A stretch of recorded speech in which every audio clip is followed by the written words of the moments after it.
What's going on, y'all? I'm so thankful that y'all are tuning into part 2 of the testimony video. Let's get it.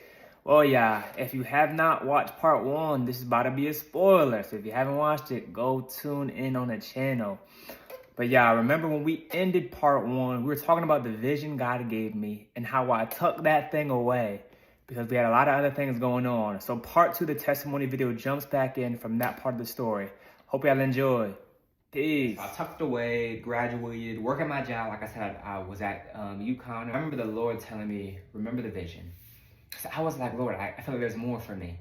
I remember I was even looking at PhD programs in higher ed. I was like, I want some more money. And this ain't hitting right now. So I was looking at programs and whatnot. I remember him saying, remember the vision. But the vision was in boxes, moving boxes that I did not feel like unpacking. I was like, Lord, I'm not unpacking those boxes. I don't even know what journal it's in. Because the thing about it, I had like so many journals. I didn't like number them. You can't you can't just like pull up a search bar and type in a thing. Like you actually gotta comb through documents, like an archive. And I was like, I'm not doing that. Just every day, he just kept saying, remember the vision, remember the vision, remember the vision. One day I said, you know what? I'm gonna go do it. I'm gonna go look for it. I found the vision and I just felt like there was like a spark of like hope again. Like it was like, okay, like, this is a promise the Lord had given me that I had forgotten about, or that I had forgotten about. I shoved it to the side. And here he was again, bringing it back to life, watering it. And with one piece of that vision, it's so huge. But remember how I told you I was wanting to go back for my PhD in education?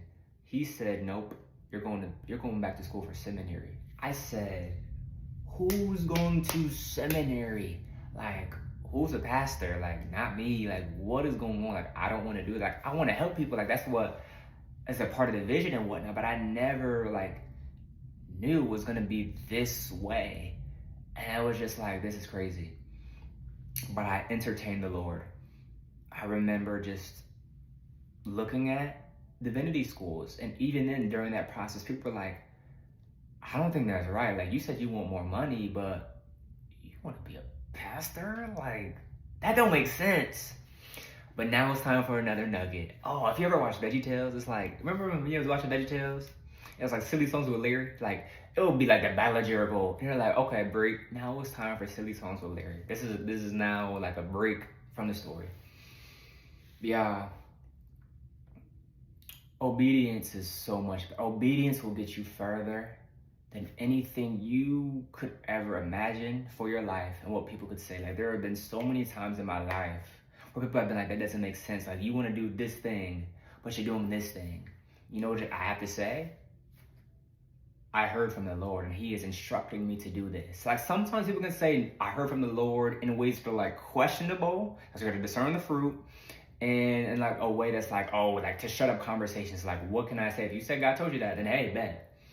But there comes a certain like, don't despise counsel. I'm not telling you to despise counsel. Counsel is what you need.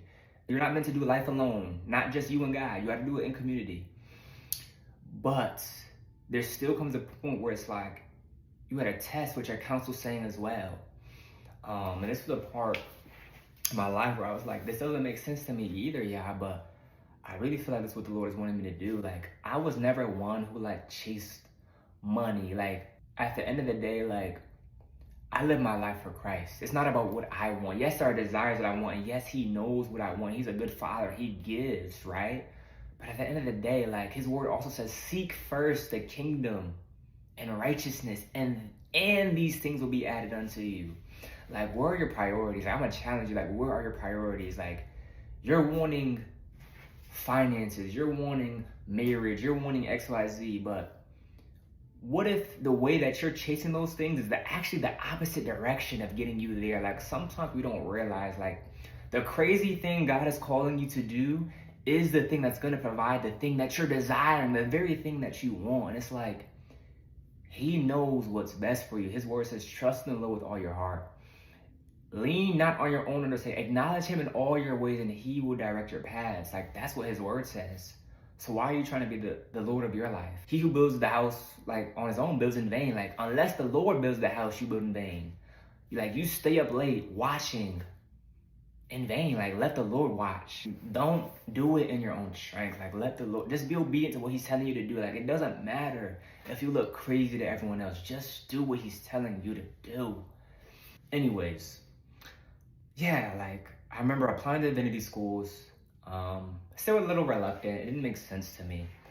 I was applying to some schools, and I remember I really wanted to go to Yale. The reason why is because they had a worship program, and I really, really, really love music. I love music. And as I was like learning about their worship program and whatnot, I was like, oh my gosh, like I could do this. And it's in Connecticut. I live in Connecticut. They had subsidized housing, tuition, and all. I was like, oh, we popping, we going to Yale. I was like, oh my gosh, we going to Yale. And the Lord was like, you're going to Duke. I said, oh my gosh, I don't want to go there.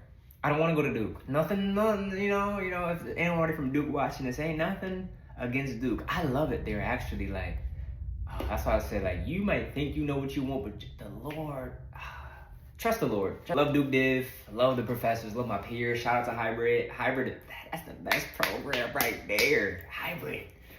Even that's a story. That's a story. That's a story. That was a story of obedience. I had to switch. Anybody residential watching, I was gonna be with y'all, but the Lord told me to switch. Sorry. Yeah, I remember the Lord said, you're going to Duke. And I was like, I laughed. I was like, I'm not going to Duke. I remember looking at it though, because I was like, okay, the Lord did at one point promise. He said, you're going to North Carolina. I was like, okay, cool. But I don't want to go. Like, I got given up on it. There's something crazy about once you start giving up, once you start like letting go, the Lord's like, man, we out. We out. I promise you it happens every time. It's so crazy. Now, don't try to manipulate the Lord. I'm talking to someone right now. Don't try to just, I don't want that money. You heard me, Lord? I don't want it. That don't work. The Lord know your heart. Anyways, when the Lord was like, you're going to Duke. And I was like, okay, Lord, if you want me to go to Duke, give me the 9 from every school that I applied to. And I prayed that because I was like, I know I'm qualified to get into the schools that I applied to. And if the Lord really wanted me at Duke, he would make it work. Like, again, like, yes, qualifications and whatnot, blah, blah, blah. But it's the Lord who opens doors. It's the Lord who closes them as well. Like, nothing is your own strength. Nothing is people as well. Man doesn't open doors for you. Stop. Rubbish. I remember getting to this now we're here. February was when Plainville didn't work. That was also the month I got accepted to Duke Div. It was so crazy. I remember being in my office, I got a call. They're like, congratulations, you're going to Duke. I said, oh, this is crazy. I was like, nah, I'm gonna wait. I liked the program after I was researching it, but I was like, nah, I'm not going there. I'm still waiting on Yale. I didn't hear back from them yet. Heard back in 2 weeks, waitlisted. I said, that's crazy. That's crazy. And my other school I got rejected too. And I was like, okay, Lord. I wanted to be disobedient and put myself on that wait list for Yale, but I was like, okay, I'm gonna fulfill my end. I told the Lord he has to get me into Duke and Duke alone if he wants me to go here. Connecticut right now is not conducive to where the Lord is calling me to, because the vision that he has is so big that if I just stay in the story of Abraham is a story that's often attributed to me whenever me and the Lord speak. And it's often like, no, you're not staying in your home. Like, I need you to go to the place that I have called you to go to, because there's a work that I want to do. Here's where I went wrong though. I was like, bet, the Lord don't want me to stay here. I'm out tomorrow. Aaron. That's one thing about me. Like, I'm hasty sometimes. Like, I can run with vision. Like, I'm not one who does a lot of thinking. I don't try to dot my I's and cross my T's. If the Lord say a thing, I'm out. And it's a gift, and it can be a curse. I'm not gonna say it is a curse, life and death. It can be a curse. Because sometimes the Lord's like, I told you a thing. I didn't say now. I didn't say where. I didn't give you anything but just the word. You got to keep coming back to me for the directions. And I remember I even had talked to my supervisor, talked to one of my friends. I was like, bet, I'm going to leave to North Carolina. I remember even trying to call a family member, and I was like, oh, I got someone that lives over there. I just called them. Nothing worked out. I said, dang, Lord, but you told me you want me in North Carolina. But it just wasn't time. it just wasn't time. And that's even a part of this story. Like again, now this was me repeating my past, trying to get to North Carolina in my own strength because of what the Lord had told me. I was taking what he said and I said, "Bet I can do it on my own." So even since February, every month since then, I tried to get to North Carolina on my own. I'm not proud of it, but it humbled me so much, and I learned so much along the journey. Because I learned how to trust God with the big things. I learned how to let go and say, "Lord, you promised me this thing. I'm going to come back to you for more directions. When? How? What you need me to do?" Because even that's important. I'm going to get to that in a minute. How you think a thing is supposed to happen, the Lord is like, "Okay, bet. That's not how it's supposed to happen." Why? Because his ways are higher. His ways are not our ways, nor his thoughts our thoughts. We got to humble ourselves. And I remember, now it's this February, right? I'm still in my car at this point and whatnot. And then I remember North Carolina wasn't the right time. So I was like, "Okay, Lord, I need something to do. Like, I need provision somehow." I remember it was on my heart. I don't know why. It was like, "Go to your aunt's house." I went to my aunt's house.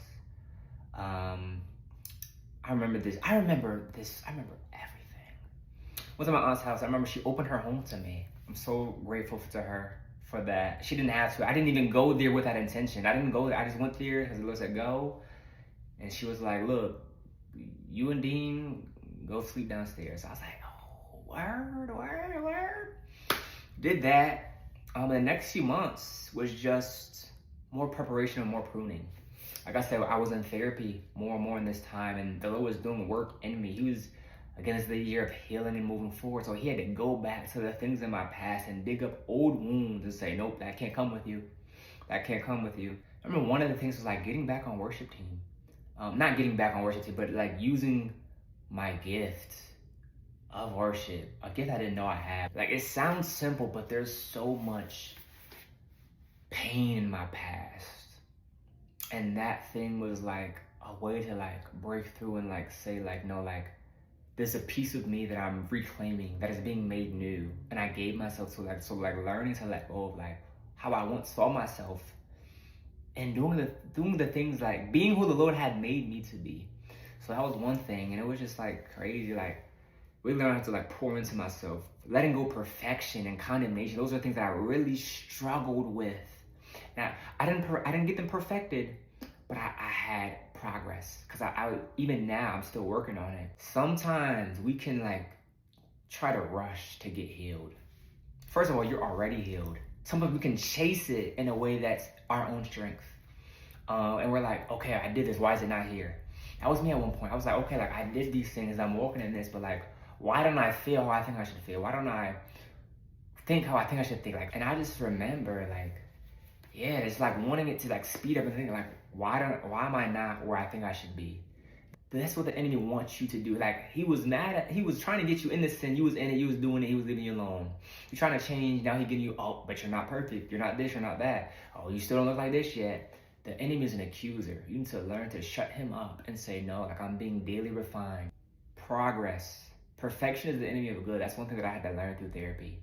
It's not perfection that I chase. It's progress. Even if you don't think how you want to think yet, even if you don't feel what you want to feel yet. Also, it's not about what you feel. What you feel might not be your reality. Just because you feel a thing doesn't mean that it's right. Whenever the enemy wants you to notice regression, I need you to notice progress, notice progression. But this is really a season where I just made some mistakes as well. Like I said, in trying to get to the promise, I try to do it on my own. That's where I want to park for a little bit. Slow down. Slow down. Do not try to get ahead of the Lord. You'll miss the moments. You'll miss what the Lord is trying to do in you. He's trying to do a work in you, not just get you to a thing. I remember I was physically in Connecticut, but I had my feet in North Carolina. I was trying to make that thing happen. I was believing for it, but again, I wasn't moving when the Lord wanted me to move. And I was shooting aimlessly. I knew the Lord wanted me to get to Charlotte. That's a story. So my program, I got into Duke and whatnot. Got in as a residential student. And here again, I feel another tug on my heart. You're going to Charlotte. I said, "Bro, you just make it complicated more and more each time." Yeah, I just remember that was an act of faith, switching to hybrid. Because I was like, okay, I feel like he's calling me to Charlotte. but that doesn't make sense. Like I fell in love with the residential program. But I remember just making so many mistakes, trying to rush and do everything. I even tried to leave when I wanted to leave again, and the Lord was like, no, like you're not leaving. So I actually did not leave Connecticut until August. And mind you, nothing was ready to leave. Nothing. Let me tell you about the journey. You can get a vision from God, but you don't know the how. I didn't know how I was going to North Carolina. I thought I knew, but I didn't. I did not. I look back now and I'm like, dang, I made so many mistakes, but I learned from them, and there was grace. Grace covered me. Grace covered, because I'm here. Grace covered me. His grace was sufficient and still is. I remember thinking that the way I thought I had to have a job lined up. I thought I had to have the house ready. I thought I had to have the finances in order to move. Also because people were telling me that.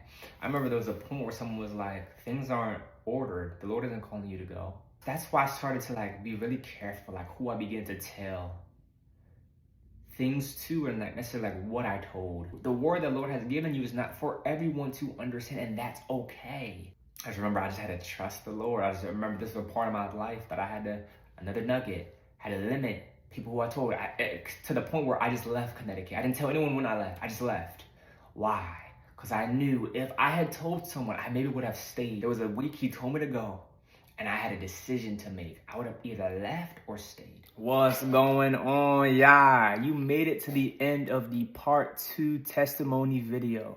Y'all, part 3 is coming soon. So just give it a like, give it a subscribe, show the social media pages some love, and I will see y'all soon.